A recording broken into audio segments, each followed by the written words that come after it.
next question, which is also really, you touched upon it in our chats when we were talking about your talk. What role do you think social media can play in promoting reconciliation between Indigenous peoples and non-Indigenous Canadians? Oh, I have a list of 27 accounts you should follow right now. Because as you're I mean it is doom scrolling at times. You can get sucked into there, but once you start following these very interesting, progressive Indigenous voices, your algorithm's going to switch and you're going to be fed more suggestions of terrific media accounts. And there are organizations and people, individuals, there's artists speaking up and sharing their truths in ways that might make you uncomfortable in the sharing, but that's part of truth in Truth and Reconciliation.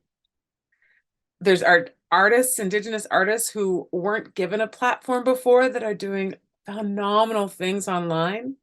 um oh my goodness, I love buying Sister Sage soap, and there's beadwork out there that's beautiful, and all of just across Canada and in the US, there's incredible social media Indigenous artists, but also activists speaking out.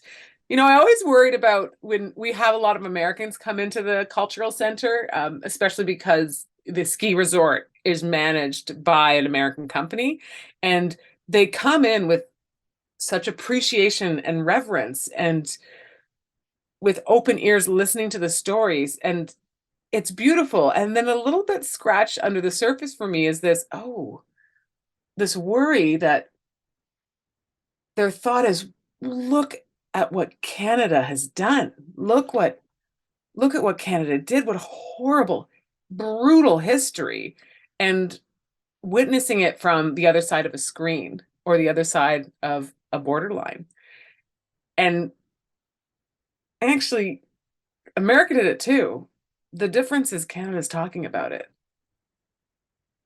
And so, what social media accounts can start doing is bringing that audience in, and you're seeing more countries that have oppressed Indigenous people for their own success, realizing the error of their ways, the impact it's not only had on their history and their culture, it's also had an incredible impact on the earth.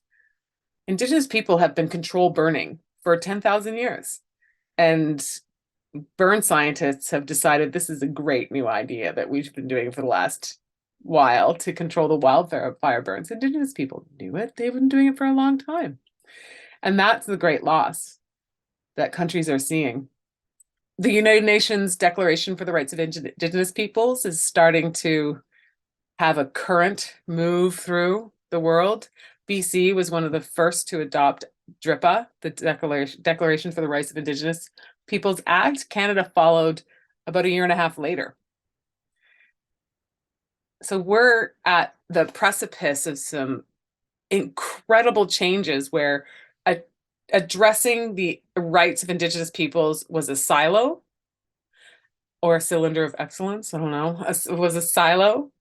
And it's going to be an overlay on everything. Right now, the provincial government is looking at all their legislation, everything from the Emergencies Act to everything, and having it through an Indigenous rights lens. How are Indigenous people properly consulted, proper collaboration, proper recognition of their sovereignty? What does Canada look like in 75 years when it has borders within its borders?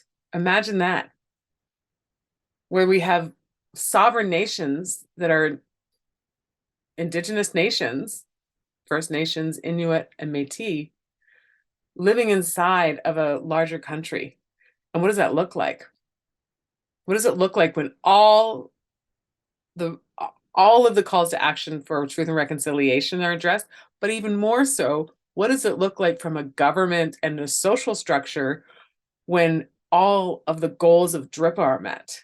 And I think what it looks like is the planet might burn a little slower because the voices are at the table that have this knowledge that has been brought down to them for the last 10,000 years. We're going to have a broader perspective. Individual political voices are going to be heard more, which is a basic right. There's going to be stronger equality, and there's going to be a new perspective onto the world. I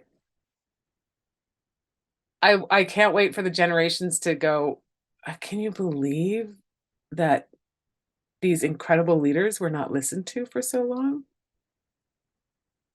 I can't wait for the first prime minister who's Indigenous. I can't wait. I hope I'm alive.